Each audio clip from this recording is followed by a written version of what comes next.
Social media क्या कहता है, फॉरवर्डेड एज रिसीव्ड। ठीक करने की जरूरत नहीं है, बस इसको आगे चलाओ।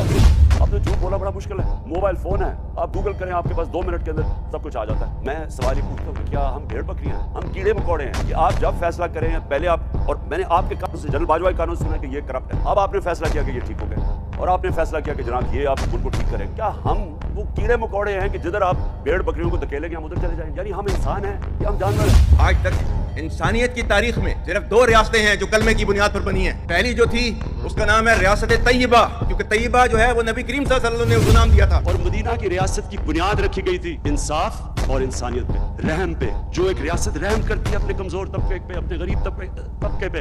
और दूसरी चीज इंसाफ। नबी सल्लल्लाहु अलैहि वसल्लम ने कहा, जब उनसे कहा गया कि जी कुरैश की लड़की को सजा हो गई है, उन्होंने कहा कि अगर मेरी बेटी ने भी जुर्म किया होता तो उसको भी मैं सजा देता। और फिर कहा कि तुम्हारे से पहले बड़ी कौमें तबाह हुई, जिधर ताकतवर के लिए कानून और कमजोर के लिए दूसरा कानून।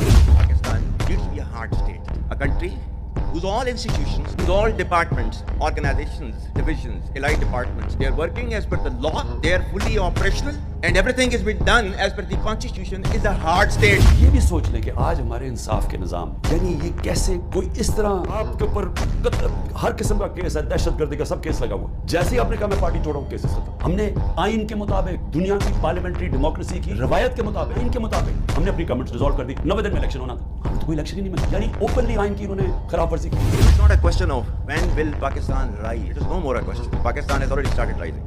The question is how fast and how quickly can you rise?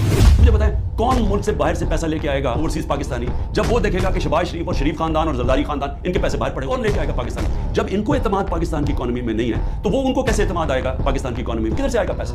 तो शॉर्ट टर्म में तो आना है बाहर से ओवरसीज पाकिस्तानी का पैसा। ओवरसीज पाकिस्तानी पैसा तब लेके आएगा जब रूल ऑफ लॉ कायम करेंगे, जो आज खत्म किया जा रहा है, जिसकी कब्र खोदी जा रही है। जब तक जस्टिस सिस्टम में, हमारे जस्टिस सिस्टम में इन्वेस्टर को, सरमायाकार को एतमाद नहीं होगा, पैसा नहीं आने